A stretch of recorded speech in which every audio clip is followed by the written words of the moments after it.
Yes, hello. I'm here to, very briefly, I guess, go over the hot topic, the perhaps contentious topic of DHCPv6 support in Android. And yeah, I have nothing to do with the development of DHCPv6 support in Android or the lack thereof. So yeah, please don't throw any tomatoes at me.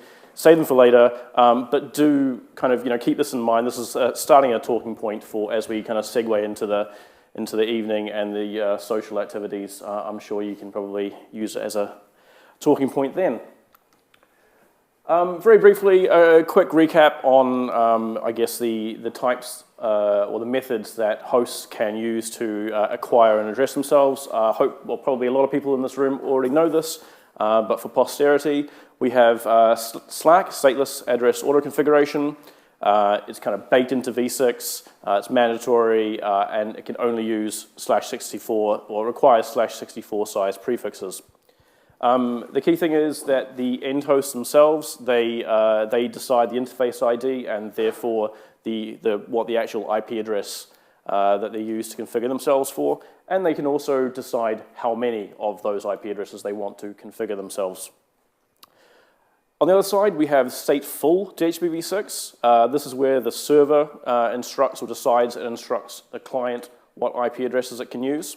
There are no routes sent or signaled via DHCPv6.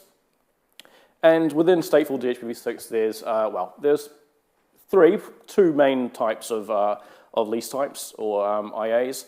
The first one's a temporary address, TAs. These they're in the process of being deprecated right now. It's not the wrong slides down there. So yeah, 8415biz is, I think it's still in the editor queue now, so it will come out soon and deprecate TAs. No one really wants that. But TAs and NAs, non-temporary addresses, the key thing or the similarity between those two is that it's a single /128 address. And then you have prefix delegation.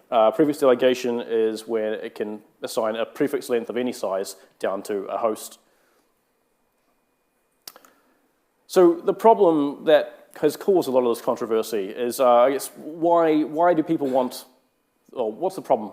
The problem is identity management and who had what and when, right? So this is kind of, it's key with the whole stateless versus stateful thing, right? The stateless thing, it's the end host that decides. Stateful, the server side decides.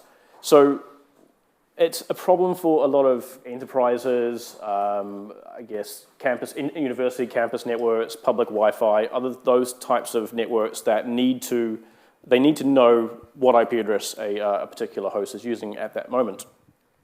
So what's kind of happened from then out of necessity is they've implemented sort of kludges or hacks where they have gleaned the neighbor, or they've searched and parsed the neighbor table or the neighbor cache to work out who had what when, which, yeah, it's a bit of a hack.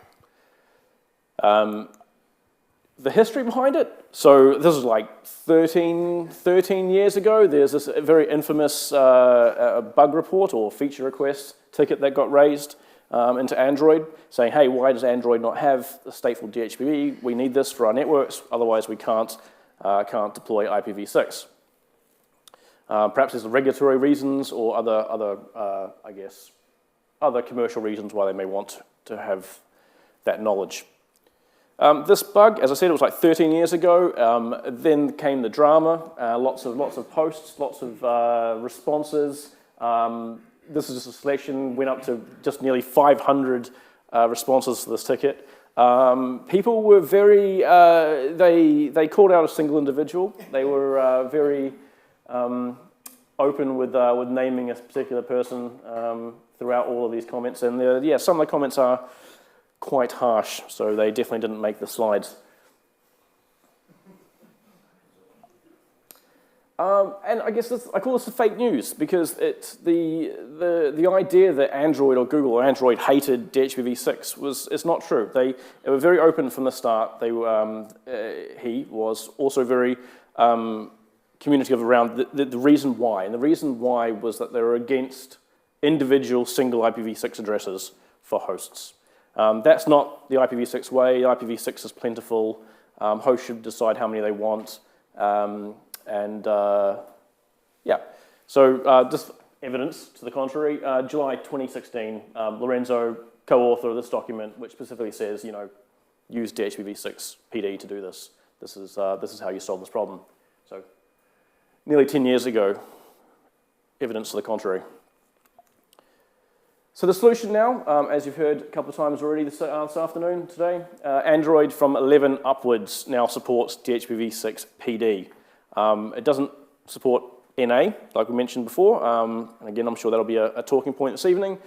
But what prefix delegation allows for is sort of near infinite addressing of individual hosts without a negative impact to the scale of your network, because these routes are now routed to the end host, and it doesn't require an entry in the neighbor table for every single address that gets consumed.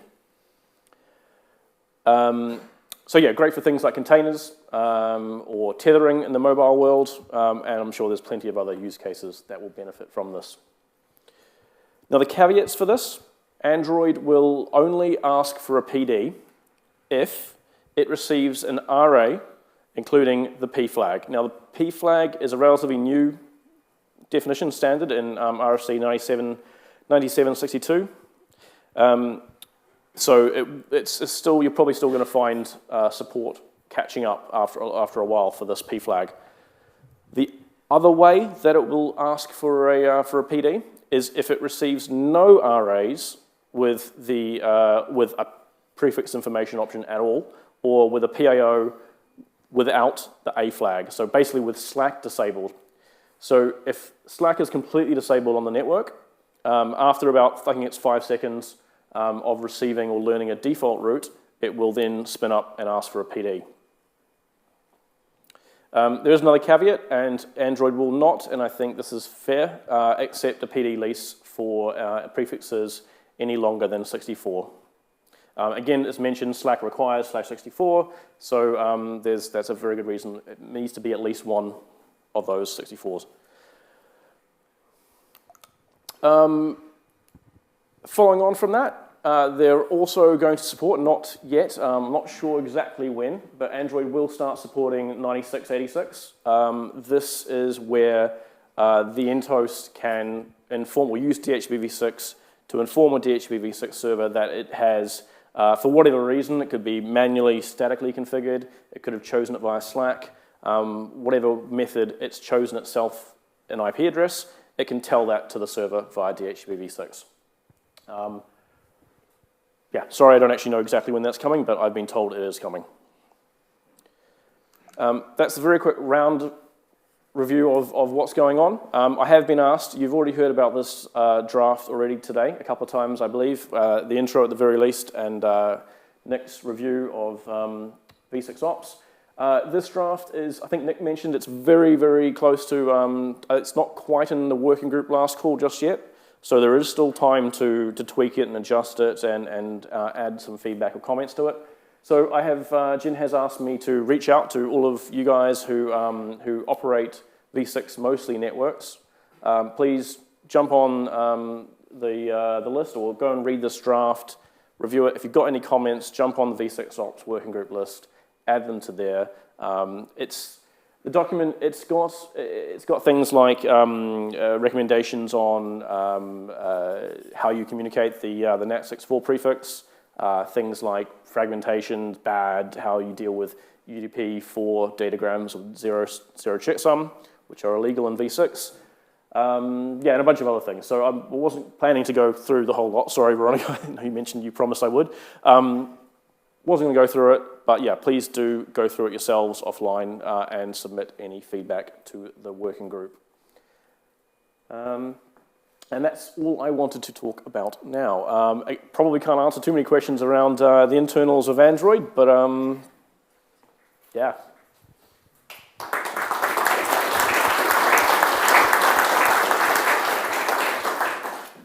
Thank you, Rich. Any questions? Okay, as no one has one, I've got one for you. Oh. The registering self-generated IPv6 addresses in DHCPv6.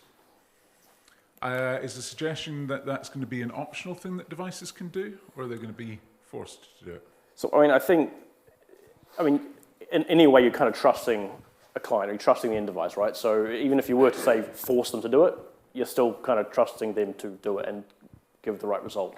In my view, it's optional. Wilhelm.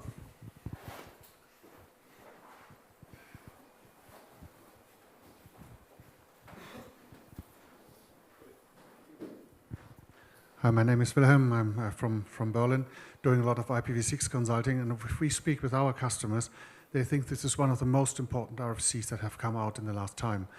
Because if a client acquires an IPv6 address, not from DHCP, they don't want to allow this client to put this address into the name server, because for security reasons. They want to have a centralized server who puts this information into the DNS. And now these clients can put their static configured addresses and their Slack addresses, or maybe DHCPv6-PD addresses, or whatever addresses they have. They can put them into the name server via the DHCP server, and they gain control. And this is one of the RFCs that makes life easier, where the IETF has said, okay, there is a problem in the implementation in enterprises, or maybe in agencies and federal agencies, and this is now solved. So it will be used, I'm very, very sure. I hope Microsoft comes up with the DHCP server who can accept these packets quite soon. There's one caveat I see.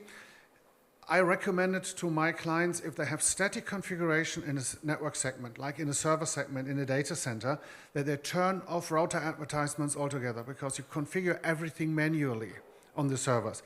But now you have to re-enable the router advertisement to signal that the capability is available to register the statically configured address. So we have to turn on router advertisements again to get this mechanism up and running. But I think this is not so bad. We can just do it, but this will be used a lot of times. So it's great that we have this RFC. Yeah, I'll skip over the lack of RA thing there, because I do have feelings on that. But yeah, no, I agree, and not just in the enterprise space. So I mean, I know we've seen it in the home or residential CP router space, where things are employing similar techniques we mentioned before, like they're gleaning the neighbor table discovery, or they're trying to infer what a host object looks like based on DHCPv4 and kind of mapping it to what the MAC address in the v6 neighbor table looks like, and creating this object for things like DNS, but also firewall rules, or other types of things. So it's a quality of life thing, which I think will help, even if it's not a regulatory or other compliance-related reason. Thank you. I would like to ask you, this RFC, when we can expect the enterprises can start to use it? This one, so 9686. Yes, I mean, that's up to you guys, right? So No, I think that's not available, this one yet. it's not available. Oh, in Android specifically. Yeah, for Android. Oh, when is Android going to come out? Oh, sorry, yeah. Self-registered IPv6 address using DHCPv6, because enterprises are prey for this to be ready. Me as DHL InfoSec department, we have a huge problem with the visibility. We have to solve visibility with other different ways. There is nothing now as best as DHCPv6, and this can solve lots of issues. Cool. Well, glad to hear it, obviously. I did ask Lorenzo when we could potentially expect it to have a date or a version up on the list, but yeah, couldn't. So definitely coming, just not sure which version it'll go into. Hi, so it's interesting what Wilhelm said. I didn't follow the final publication, what happened right at the end here, but the last time I looked at this when it was a draft, it was not about putting things in the DNS. It was simply a means to signal to the DHCPv6 server what addresses you have, and you might have gained via RAs and temporary addresses and so on. But so it's what you do after that. It's the equivalent of, you want that warm, comfy pair of servers. Most v4 administrators use DHCPv4 to have this knowledge of which devices have which addresses. So it's more about the DHCPv6 infrastructure knowing which addresses are being used by which devices, even if they didn't assign them. So yes, you could put it in the DNS, but this draft was originally about registering addresses in the DNS, and it was explicitly changed to not be that. Of course, you could do that. Yeah, but that's not what it is. I think again, try to tell operators what they can and cannot do. If they see a square hole in a square object, it's going to go in there. But again, so the DHCP server could generate radius logs or anything else, and then what you do with those afterwards. Thank you, Rick.